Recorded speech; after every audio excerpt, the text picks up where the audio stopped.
नमस्कार दोस्तों आज बात करते हैं ग्रहों के उपाय के बारे में। दोस्तों हमारी कुंडली में कोई ना कोई ग्रह हमेशा खराब होता है। कोई भी दुनिया का ऐसा इंसान नहीं होगा कि जिसका कोई ना कोई ग्रह खराब ना हो।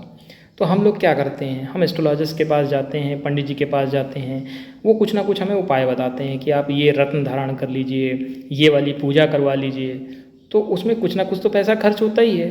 पर वो लोग क्या करें कि जिनके पास पैसा नहीं है, उनकी परिस्थिति ठीक नहीं चल रही है, तो ऐसे कुछ उपाय बताता हूँ आज, जो आप अपने घर पर बैठ कर सकते हैं और आपका एक पैसा भी नहीं खर्च होगा। हर ग्रह के लिए दोस्तों एक देव होते हैं, एक भगवान होते हैं और उनके एक स्रोत होते हैं। आप अगर उस ग्रह से रिलेटेड स्रोत का सही समय पर पाठ करेंगे तो आपको किसी भी उपाय की कोई ज़रूरत नहीं है। जैसे अगर किसी के सूर्यदेव खराब हैं तो वो आदित्य हृदय स्तोत्रम का रविवार को ब्रह्म मुहूर्त में पाठ कर ले। कुछ समय तक करे, महीने भर भी करेगा तो उसे फ़र्क दिख जाएगा। किसी का अगर चंद्रमा खराब है तो दोस्तों चंद्रमा के लिए भगवान शिव की उपासना करी जाती है। आजकल तो सावन चल रहा है दोस्तों, आप भगवान शिव पे एक लोटा जल चढ़ाइए। आपने वो कहावत सुनी है ना, एक लोटा जल हर समस्या का हल। तो दोस्तों एक लोटा जल भगवान शिव को रोज़ चढ़ाइए। महीने 2 महीने में ही आपकी सारी समस्याएं समाप्त हो जाएंगी। मंगल अगर किसी का खराब है तो बजरंग बाण का पाठ कर सकते हैं, सुंदरकांड का पाठ कर सकते हैं और हनुमान चालीसा तो रोज़ पढ़ें जिन किसी का भी मंगल ग्रह खराब है। शनि के लिए भी आप यही उपाय कर सकते हैं। आप रोज़ हनुमान चालीसा पढ़िए, आप बजरंग बाण का पाठ कर लीजिए और सुंदरकांड का पाठ तो हर शनिवार को करिए। अगर आपका शनि खराब है, आपको कोई पैसा खर्च करने की ज़रूरत नहीं है। 10-20 रुपए की किताब आती है, आप उसको ले आइए, घर में बैठ के उसको आराम से पढ़िए और पूरी श्रद्धा से आपके पास फूल जल जो है वो भगवान को चढ़ा दीजिए। ज़रूरी नहीं है कि आप मिष्ठान लेके आएँ या बहुत सारी चीज़ें लेके आएँ, अपनी श्रद्धा आप उसको ठीक रखिए। किसी का अगर शुक्र ग्रह खराब है तो दोस्तों लक्ष्मी जी की उपासना करी जाती है। श्री सूक्तम का पाठ कर सकते हैं आप, कनक धारा सूत्र का आप पाठ कर सकते हैं।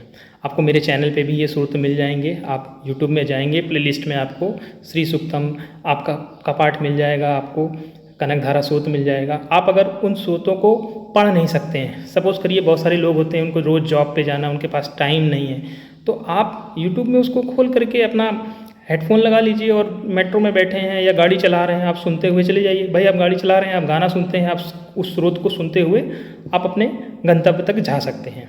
किसी का बृहस्पति खराब है, जी हाँ, बृहस्पति भी एक ऐसा ग्रह है जो खराब होता है और जब वो खराब होता है तो वो बड़े बड़ों को सीधा कर देता है। दोस्तों बृहस्पति हमेशा अच्छे फल नहीं देता है, कभी कभी खराब फल भी देता है।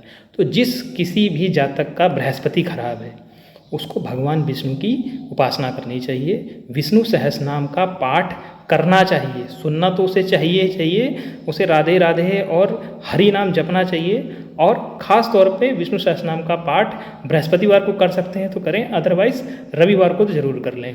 बृहस्पति आपका ग्रह ठीक हो जाएगा और बृहस्पति ग्रह आपको कुंडली में अच्छे फल ही देता है। लेकिन अगर अष्टम में बैठा है या कुछ ऐसी जगहों पर बैठा है तो वो खराब हो जाता है। दोस्तों राहु केतु ज़्यादातर लोगों के खराब होते हैं। राहु के लिए दुर्गा माँ की उपासना करी जाती है, ललिता सहस्रनाम, दुर्गा सप्तमी, ये सब चीज़ों का आप पाठ करिए, देवी की उपासना करिए, राहु आपका अपने आप ठीक हो जाएगा। दोस्तों देवी की उपासना करने का मतलब ये नहीं है कि आप सिर्फ देवी की उपासना करिए। आपके घर में जो महिलाएँ हैं, माताएँ बहनें हैं, बच्चियाँ हैं, उनका सम्मान करिए, राहु अपने आप ठीक हो जाएगा आपका। केतु अगर किसी का खराब है, केतु अगर खराब है तो आप गणेश जी की उपासना करिए। गणेश जी के जितने भी स्रोत होते हैं आप उनका पाठ करिए। आप एक गणेश रक्षा सुरतम होता है, आप उसका पाठ करिए। तो दोस्तों ये सारे ग्रह हैं। एक बुध ग्रह में भी अगर किसी को खराब है तो बुध ग्रह के लिए भी देवी की उपासना करी जाती है, क्योंकि बुध जो है वो राजकुमार ग्रह है। तो बुध के लिए भी आप किसी भी देवी की उपासना करिए, आपको बहुत अच्छा फल देगा। माता पार्वती या दुर्गा जी की उपासना करेंगे तो बुध बहुत अच्छा हो जाता है। तो दोस्तों इन उपायों को अपने घर पर आप कर सकते हैं। ये स्रोत आपको 10 रुपये 20 रुपये या मैक्सिमम 30 रुपये की छोटी सी किताबें आती हैं।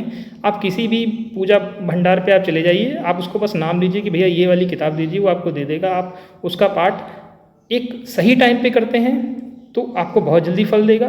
लेकिन अगर आपके पास उस समय पे टाइम नहीं है कि आपको ऑफिस जाना है या कहीं जाना है, तो आप अपनी छुट्टी वाले दिन करिए, संडे की सुबह कर लीजिए। तो आपको वो जो भी स्रोत आप कर रहे हो वो आपको फल जरूर देगा। बस शर्त सिर्फ इतनी है कि आप अपनी श्रद्धा अच्छी रखिए। कभी भी अपनी भावनाओं, कोई भी स्रोत कर रहे हैं, कोई पाठ कर रहे हैं तो गलत भावनाएं मत रखिए। आप अगर अच्छे से पूजा करेंगे आपको वह ग्रह अच्छा फल जरूर देना शुरू कर देगा, चाहे वो कितना भी खराब हो। नमस्कार दोस्तों, राधे राधे, जय श्री हरि।